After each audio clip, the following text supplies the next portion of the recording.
conductive wire, and you were so electric. I had no say when you came so near, and just passed right through me. Hey everyone, welcome to Geekdom is Back. I'm your host, Deanna Chapman, and today I'm joined by Katie Schaefer to talk about America Chavez, Made in the USA. This is a 5-issue series. It's a great introduction to the character, I think, if you haven't read anything that America Chavez has been in.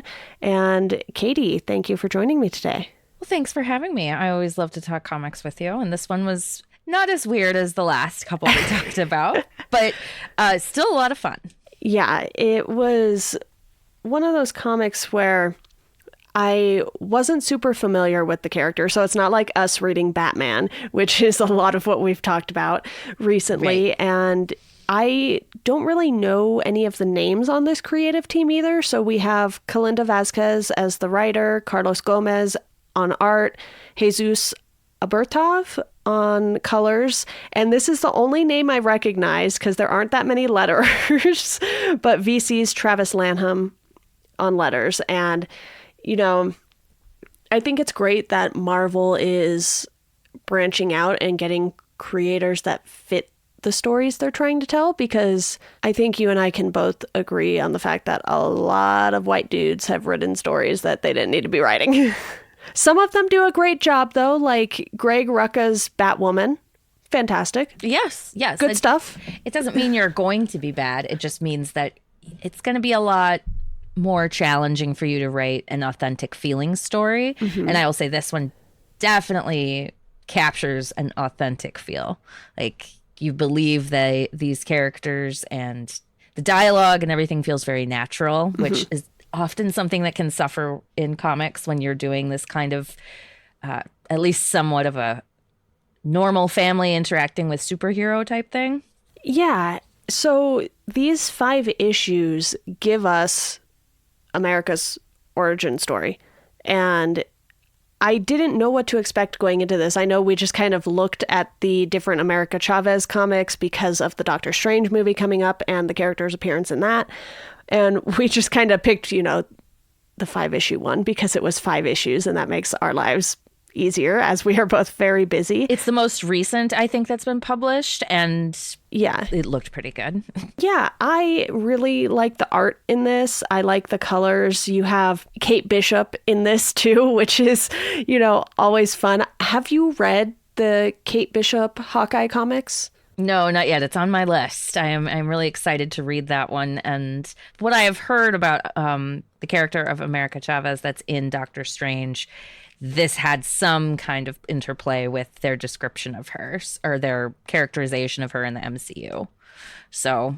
Right. And LGBTQ character. Yeah.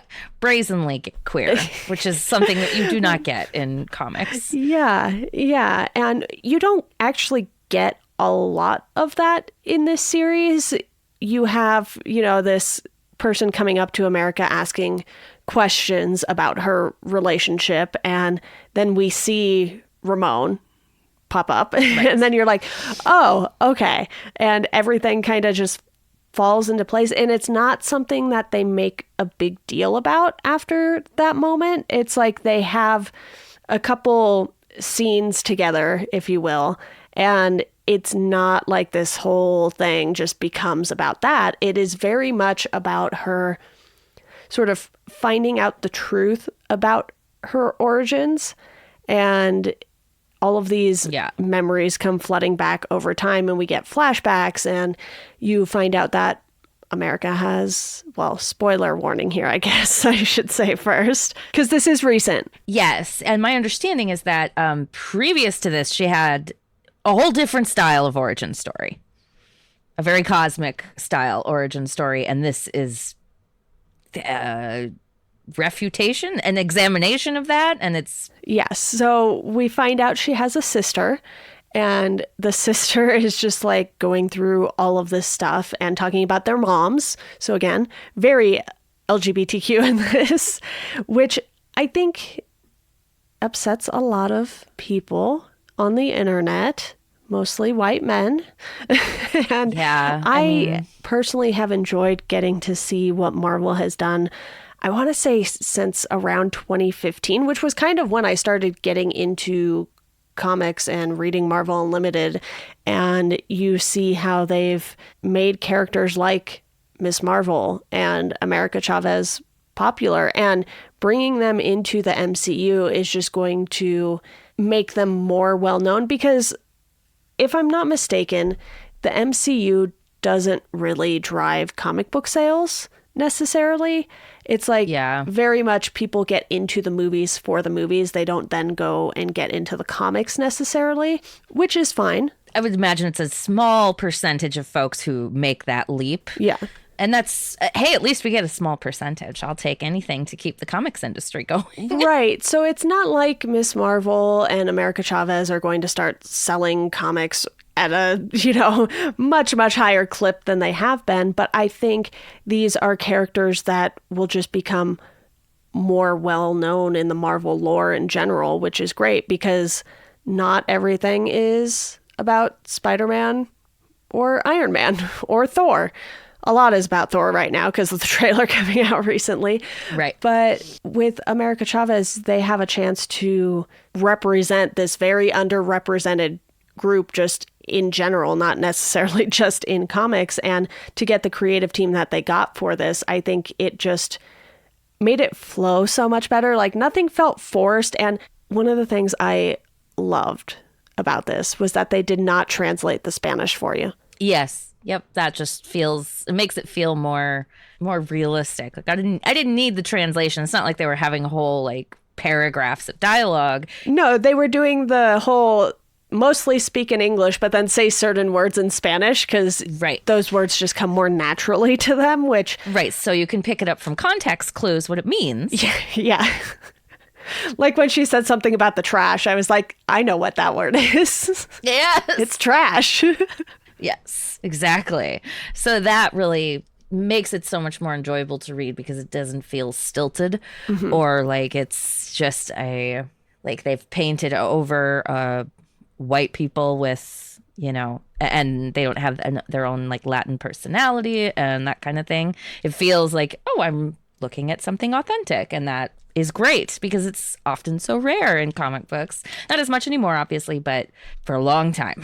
And the family dynamic that she has with the Santanas throughout this in both the flashbacks and the present day, I think it was very realistic because I grew up in Southern California. There are a lot of families like this there, as there are in New York, which is where she ends up going. And they are huge on family, unless for some reason things happen and they aren't. But for the most part, that's part of the culture. It's just, this big family culture. And they show that perfectly here because it's not necessarily saying it's a functional family. Right. It's, there's a lot of understandable family conflict that might be about, America being a superhero, but it's, the mom being upset because she's putting the family at risk and she's putting herself at risk and all of that. Like that is so well played because it's not over the top. It's very understandable. And it can also, you could see how if she wasn't a superhero, she could be doing something else and the mom would be just as upset about that. Right. Exactly.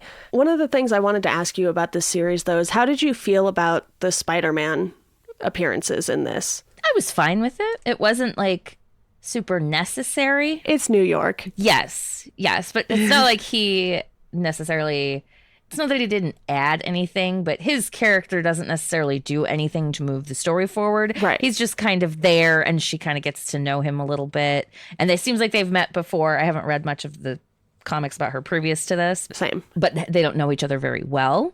And I like to see that camaraderie, especially when you have, a big character just kind of dipping in. Like Wolverine does a lot. Spider-Man works really well for that because he can come in, have a few quips and move right along. And it's, he's not Mr. Fantastic coming in to take over everything. It's right. It really works for him. And I think it worked well in this instance. But if it hadn't been there, I wouldn't have missed him necessarily. And in the first issue, you see when, they're going through sort of that force field thing.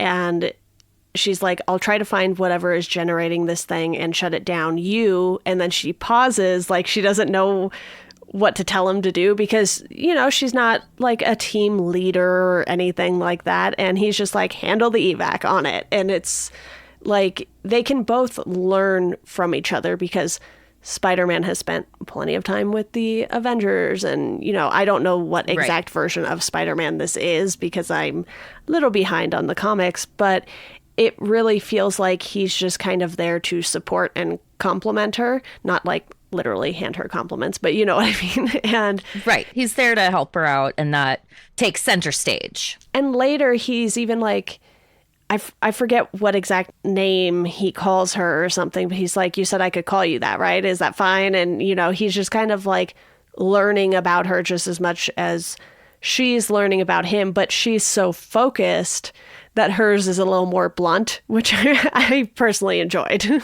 Yes, I liked the interplay between the two of them because it's a little different than it's unique, and superheroes' relationships with each other, and especially this kind of thing where it's a lesser known superhero interacting with like one of the biggest superheroes in Marvel comics.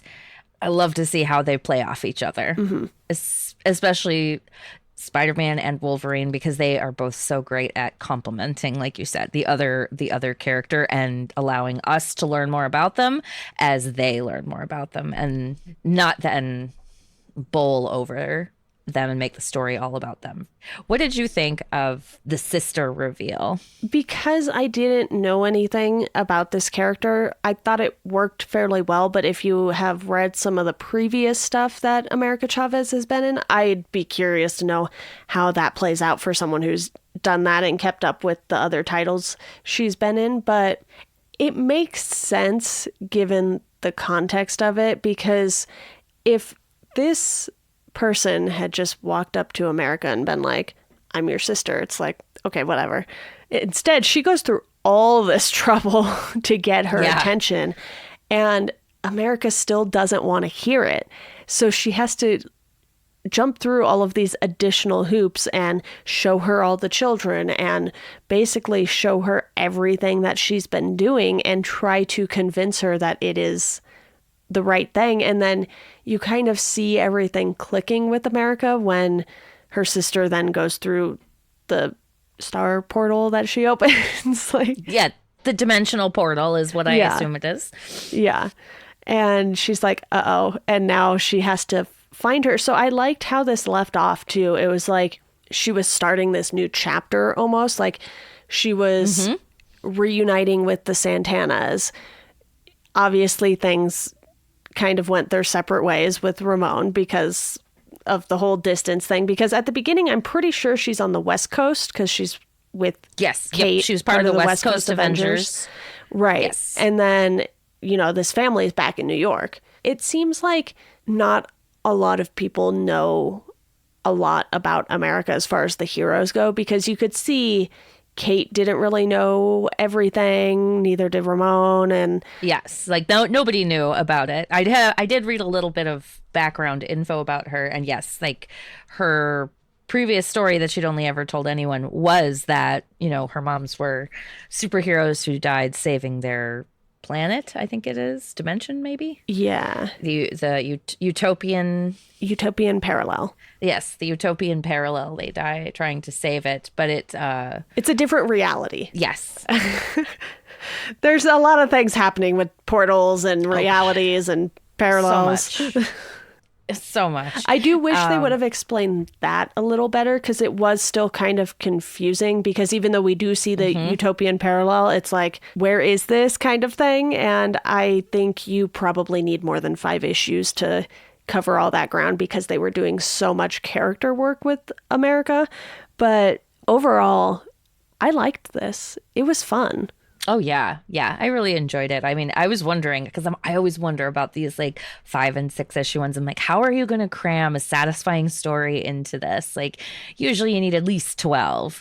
And this one doesn't waste a single frame. It does such a great job. It really doesn't.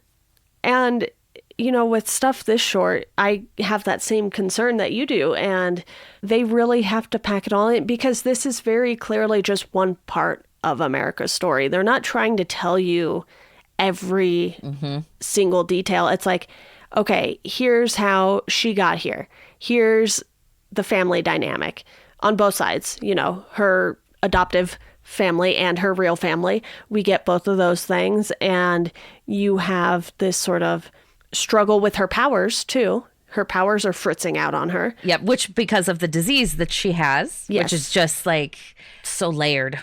Yeah. The croissant roll of a story. But it's paced really well for 5 issues, like you said, they don't waste any time. They really just jump into it because you have that opening scene with the the giant moles. Mole. Yeah. Yep, giant moles. Yeah, so many moles. And then there's like rats in New York instead of moles. And she's like, Yes, I of love course. But It's one little thing. so they even like managed to fit in little jokes like that in there, which, aside from Spider-Man always having jokes, was nice to see. And it's just hit after hit with these 5 issues. It's like, all right, we're going to start with this big, massive fight. And she's with Kate Bishop. We have this reporter person asking her a bunch of questions. In the midst of the fight, her powers fritz out. It's like that all happens within the first issue. And you're just like, okay, we're running with this. And I think stuff like this, and especially 12-issue stuff, I really love 12-issue stuff like Tom King's Mr. Miracle. And you have some other stuff, particularly from DC. I think DC has been doing that a lot more than Marvel as of late, where they'll just let creators go put out a 12-issue thing. And, maybe half the time it's coming out on DC Black Label, so it's not messing with continuity. Right. It's just, here you go, have fun. I don't actually know what the state of Marvel's imprints are right now. I don't think they have any anymore because, I previously read and loved Jessica Jones Alias, which was on the Marvel Max imprint. And you had Marvel Knights at one point, which, I remember that. Released Daredevil and I think Punisher. And, it's some of their darker characters and titles, but I don't think they've had an imprint for quite some time now. I cannot name a single Marvel thing that hasn't just been part of continuity as of late. I think it's only like the kids stuff is what I can remember. Yeah, like the stuff that comes out through IDW, like Marvel Action or whatever. They do have that whole line going, and they have, DC has a bunch of YA stuff that I think comes out via Penguin Random House now, maybe. But I think as far as imprints go, Marvel was just like, no, we'll just let IDW release some Star Wars and Marvel stuff. And that's kind of their version of that, I guess. But it's in the opposite direction. It's not the more adult stuff. Yeah, exactly. It's the tame. Yeah, it seems like they've kind of eased up on that stuff because we're not seeing anything like, when they did the Stephen King stuff either. Narrowed their focus that I've seen. And part of it is the last 2.5 years, nobody's taking a risk on this kind of stuff anymore. So everybody is slimmed down because, supply chain issues, a pandemic, people not going to the comic store, all of that stuff. I haven't been in long enough and looked at the new comics to say, but I feel like there's definitely not as much of variety in regards to the more adult themes in Marvel than there is in DC. Like in DC, there's just chock full of it, And it hasn't always been that way. I think a lot of their characters lend themselves to that a little more because you have things like Constantine, Batman, Preacher, you have Swamp Thing, you have all of these very dark characters by nature. And, it's not like Superman is getting DC Black Label stuff because it's Superman. No, that would be, I would read that actually. So I'd be interested. But as long as Zack Snyder wasn't involved. It would have to be like Red Sun or something again. Yeah. We've gotten a little off track, but, this is only 5 issues. There's only so much we can say. And I think we've kind of spoiled pretty much everything at this point, with the exception of like what exactly her and the Santanas went through. But I had fun with this. I am all for short titles to read. I say this as someone who started reading Nightwing from issue 1 from the 2016 run. So that's the recent run, and it's like 90. They're on issue 95 or something, and I think I'm on issue 21 or 23 right now. Hey, I'm still working my way through X-Men, so I feel you. I too am like, I love these short issues, but I will also just read X-Men for days and days. See, you are tackling the much harder one, because I just started with the most recent run of Nightwing after having done the Dick Grayson episode for this. And I was like, okay, I'll revisit some of the Rebirth stuff, because I had started reading when Rebirth launched. I bought like almost every single one shot to see like which titles and which creative teams I was going to like. And then I read some of the Batman, some of Detective, some of Nightwing, and I think a couple others. But for the most part, I haven't been keeping up. And, you know, X-Men is a lot. We're going to have to talk about that at some point, either for the podcast or not, because I have questions on where to start. I've read lots of X-Men, and this newest series is very fascinating. Oh, yeah. I did start some of that a while back. But back to America Chavez. Mm-hmm. Let's talk a little about what we think of the character being in Doctor Strange. So excited for it. Like, really over the moon, happy to see, and really looking forward to see how they incorporate her character into the story. Yeah. Because there's a lot of scope there, especially, I mean, you don't see much of it in this comic, but the dimensional punching is obviously going to play a big part in this. In this, it's stomping, not punching. But yes, there is that difference. And we've obviously only seen her in the trailer so far. You and I did not see this movie early or anything, just to preface that for everyone. But I'll be very curious to see if she appears because of something Doctor Strange does, and she just comes through a portal herself. I know we do see her like making portals, and you have the whole utopian parallel thing. I don't know if they plan to introduce that, or if it's just going to be, we don't know where she came from because we're too busy trying to fix everything, or if it's really going to be set up for her character. Because as far as I know, and I've been editing so many podcasts lately that I have not kept up with as much superhero news as I normally do, but I don't think there's been any America Chavez specific shows or movies announced. So I don't know if it's going to be set up for something in particular, or if she'll be part of a new team or what, because I feel like Doctor Strange is really going to be the point in the MCU where they can kind of go forward however they want. We do know stuff has been announced, but like, you know, Blade could come in any number of different ways. We do have a little thing from Blade already, but he has been cast, and the film is made, and the film is being made. Right, and he was in like his voice was in the Eternals post-credit scene. Yeah, I think there's a lot of scope for her in Doctor Strange, and I agree. They are definitely going to be able to use this Doctor Strange film as something that can go in any direction they want. Yeah. And it's Sam Raimi. That's the other aspect of this. Yep. You and I are fans. Yes, exactly. And you never know what Sam Raimi is going to do. And he's got plenty of experience in the superhero world. So I'm hoping that they let this go weird, just super weird.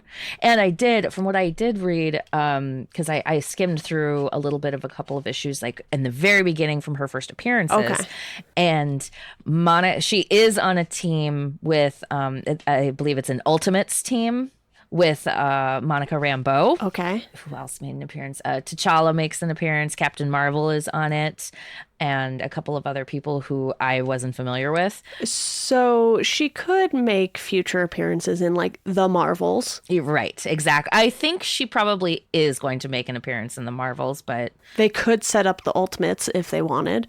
They could do so many things. I know we have quite a few movies announced already, but I think Marvel has such big plans. It's always hard to know unless you really, really dive in. Like there are plenty of, YouTubers like New Rock Stars who will make so many predictions. And, you know, they're not always right either, but they go so deep into it that you're like, yeah, I could see Marvel doing that. You know, it could go either way. Yeah. And I mean, like when we talked about Loki, like Kang the Conqueror's been introduced. So there's a whole lot of just crazy stuff that could be happening. So I'm really excited to see what they do with her character, because I think there's like so many interesting things you could do with it. Yeah. Well, Katie, shall we move on to recommendations? Yes, we shall. I want to recommend another very short little series. It's 5 issues as well. It's from 2015, and it's the A-Force run,